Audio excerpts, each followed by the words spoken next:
वंदे मातरम पर चर्चा की जरूरत, वंदे मातरम के प्रति समर्पण की जरूरत वंदे मातरम बना तब भी थी, आजादी के आंदोलन के वक्त भी थी, आज भी है, और जब 2047 में महान भारत की रचना होगी तब भी रहे, क्योंकि अमर कृति मां भारती के प्रति, भारत माता के प्रति समर्पण, भक्ति और कर्तव्य के भाव जागृत करने वाली कृति है। इसलिए जिनको आज वंदे मातरम की चर्चा क्यों हो रही है वो समझ में नहीं आ रहा है। मुझे लगता है कि उन्होंने नए सिरे से अपनी समझ पर ही सोचने की जरूरत है। कुछ लोगों को इसमें दिखता है कि बंगाल में चुनाव आने वाला है इसलिए वंदे मातरम की चर्चा हो रही है। वो वंदे मातरम के महिमा मंडन को बंगाल के चुनाव के साथ जोड़कर कम करना चाहते हैं। ये सही है कि वंदे मातरम की रचनाकार बंकिम बाबू बंगाल में पैदा हुए, बंगाल में गीत की रचना हुई, और आनंद मठ जिसमें बाद में वंदे मातरम समाहित हुआ उसकी पृष्ठभूमि भी की बंगाल थी। मगर जब वंदे मातरम का प्रकटीकरण हुआ, वंदे मातरम बंगाल तक सीमित नहीं रहा था, देश तक भी सीमित नहीं रहा था। दुनिया भर में जहां पर आजादी के दीवाने थे वो गुप्त बैठक भी करते थे तो पहले वंदे मातरम का गान कर बैठक की शुरुआत। और आज भी सरहद पर हमारा जवान जब अपना सर्वोच्च बलिदान देता है, ये आंतरिक सुरक्षा के लिए देश के पुलिस का जवान सर्वोच्च बलिदान देता है, तो जब वो अपने प्राण त्यागता है इसके मुंह पर एक ही मंत्र होता है, वो वंदे मातरम। मान्यवर, ये वंदे मातरम का गान, वंदे मातरम का गीत, ये भारत माता को गुलामी की जंजीरों से मुक्त करने का नारा बना था, आजादी के उद्घोष का नारा बन चुका था, आजादी के संग्राम का एक बहुत बड़ा प्रेरणा स्रोत बना था, और शहीदों को अंतिम बलिदान, सर्वोच्च बलिदान देते वक्त अगले जन्म में भी भारत में ही जन्म लेकर फिर से मां भारती के लिए बलिदान करने की प्रेरणा वंदे मातरम से मिली। और ये चिर पुरातन राष्ट्र को अनेक सदियों तक अपनी संस्कृति के रास्ते पर आगे बढ़ाने की प्रेरणा भी कई सारे मनुष्यों को इस वंदे मातरम से मिली। वंदे मातरम की दोनों सदनों में इस चर्चा से, वंदे मातरम के महिमा मंडन से, वंदे मातरम के गौरव गान से हमारे बच्चे, किशोर, युवा और आने वाली कई पीढ़ियां वंदे मातरम के महत्व को भी समझेगी और उसको राष्ट्र के पुनर्निर्माण का एक प्रकार से आधार भी बनाएगी। मान्यवर, बंकिम चंद्र चट्टोपाध्याय जी ने 7 नवंबर 1875 को वंदे मातरम की रचना उनकी सार्वजनिक हुई। यह दिन कार्तिक शुक्ल नवमी का था। अक्षय नवमी या जगदात्री पूजा के रूप में यह दिन मनाया जाता है।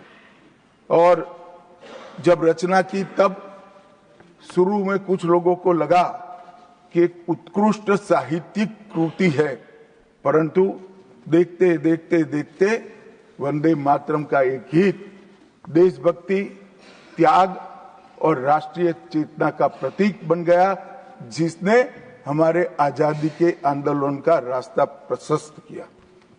और कब वंदे मातरम की रचना हुई? वंदे मातरम की रचना की पृष्ठभूमि हम सब ने जरूर याद करनी चाहिए।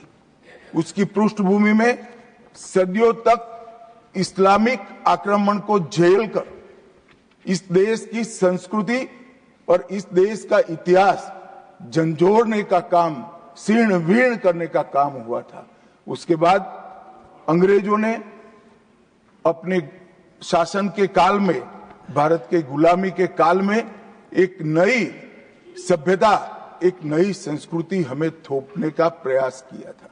और उस वक्त ये वंदे मातरम का रचना बंकिम बाबू ने की, और वो रचना के अंदर बहुत बारीकी से जो हमारी मूल सभ्यता थी, हमारा सांस्कृतिक राष्ट्रवाद था, देश को माता के रूप में कल्पना कर कर, देश की माता के रूप में जो कल्पना की, इसकी आराधना करने की हमारी परंपरा थी, उसको उन्होंने पुनः प्रस्तापित किया था। और इसीलिए ये गीत देखते देखते कोई प्रचार के बगैर, उस वक्त ना सोशल मीडिया था, ना प्रचार के कोई साधन थे, उल्टा जो सरकार थी वो तो उसको रोकना चाहती थी, प्रतिबंध लगाती थी, वंदे मातरम बोलने वालों पर कोड़े बरसाए जाते थे, जेल में डाल दिए जाते थे।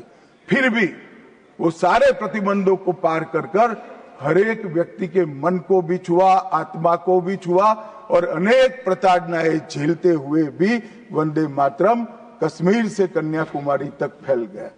मान्यवर, ये एक प्रकार से भारत के संस्कृति के प्रति श्रद्धा रखने वाले सभी लोगों को पुनः जागरण का मंत्र बन गया। गुलामी के कालखंड में कई मंदिर, विश्वविद्यालय, कला केंद्र, हमारी कृषि व्यवस्था है, हमारी शिक्षा व्यवस्था, कई सारी लाइब्रेरी अस्त व्यस्त हो गई, तोड़ दी गई, शीर्ण वीर्ण कर दी गई, मगर हमारी संस्कृति, उसके भाव को हमारे जनमानस से कोई नहीं मिला। मगर एक जरूरत थी वो भाव को जागरूक करने की और वो भाव को पुनः संगठित करने की। उसी वक्त बंकिम बाबू ने वंदे मातरम की रचना की, और देखते देखते वंदे मातरम का नारा अक्रॉस द कंट्री, पूरे देश में ट्रैवल कर गया मान्यवर, और अंडमान निकोबार की जेलों तक पहुंच गया। उसको ना अंग्रेज रोक सके, ना अंग्रेजों की सभ्यता को स्वीकारने वाले लोग रोक सके। मान्यवर, वंदे मातरम ने एक ऐसे राष्ट्र को जागरूक किया जो अपनी दिव्य शक्ति को भुला चुका था। राष्ट्र की आत्मा को जागरूक करने का काम वंदे मातरम ने किया। यह इसीलिए महर्षि अरविंद ने कहा, वंदे मातरम भारत के पुनर्जन्म का मंत्र है। श्री अरविंद का ये वाक्य, इसका गर्भित अर्थ वो वंदे मातरम की महत्ता को बताता है। मान्यवर, अरविंद घोष ने यह भी कहा कि देश को एक ऐसे मंत्र की आवश्यकता थी और ईश्वर ने उसे साकार करने के लिए ही बंकिम बाबू को इस भूमि पर भेजा। श्री अरविंद का वंदे मातरम के लिए भाव बच्चे बच्चे के लिए एक प्रेरणा स्रोत बन गया और हमारे आजादी का नारा बन गया। मान्यवर, हमारे देश को जो लोग समझते हैं, लोग जो जानते हैं, वो सभी लोगों को मालूम है कि हमारा देश पूरी दुनिया में एक प्रकार से अनूठा देश है। दुनिया के कई देशों की रचना अधिनियमों से हुई, कहीं युद्धों के कारण हुई, कहीं युद्ध के बाद संधि के कारण हुई।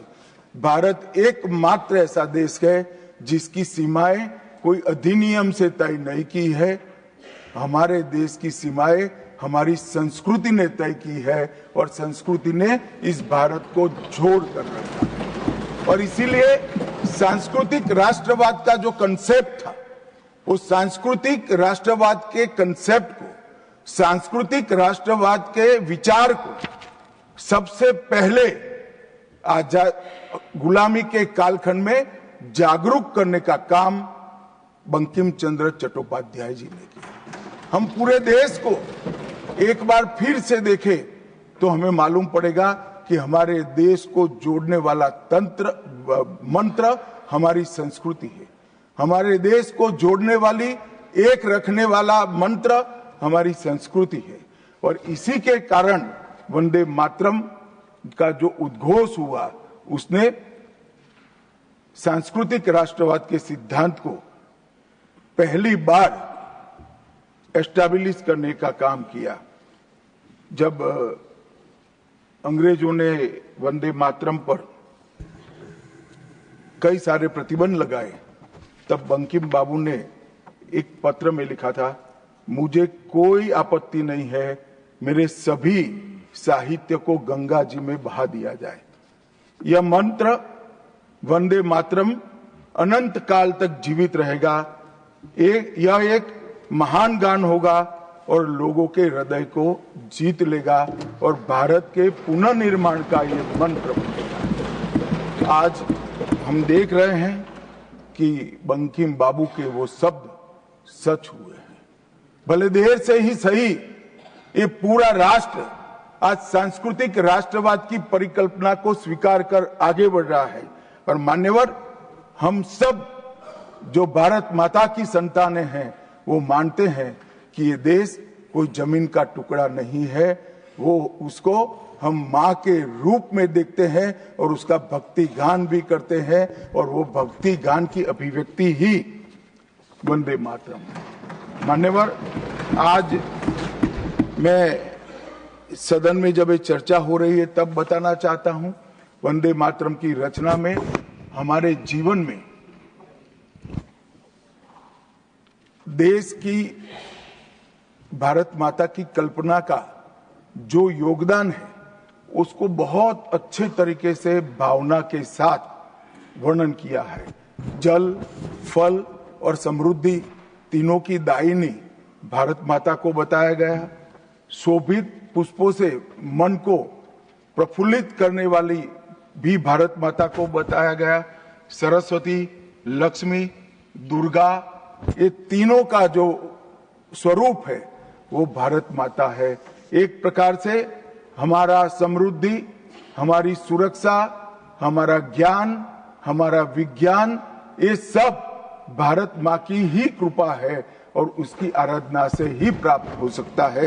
इतना बड़ा एक संकल्प बंकिम बाबू ने रखा। दुर्गा की वीरता, लक्ष्मी की संपन्नता और सरस्वती की मेघा, ये तीनों हमें भारत माँ की कृपा ही दे सकती है, यह मिट्टी ही दे सकती है। इसीलिए इसको बार बार प्रणाम करना चाहिए, माँ को प्रणाम करना चाहिए। ಟಿವಿ ವಿಕ್ರಮ, ದೇಶ ನಿಮ್ಮ ಕೈಯಲ್ಲಿ. ಈ ಕಾರ್ಯಕ್ರಮ ನಿಮಗೆ ಇಷ್ಟ ಆಗಿದ್ದಲ್ಲಿ ಲೈಕ್, ಶೇರ್ ಹಾಗೂ ಕಮೆಂಟ್ ಮಾಡಿ. ಟಿವಿ ವಿಕ್ರಮದ ಕಾರ್ಯಕ್ರಮಗಳನ್ನು ನಿರಂತರವಾಗಿ ವೀಕ್ಷಿಸಲು ಸಬ್ಸ್ಕ್ರೈಬ್ ಮಾಡಿ, ಬೆಲ್ ಐಕನ್ ಒತ್ತಿ.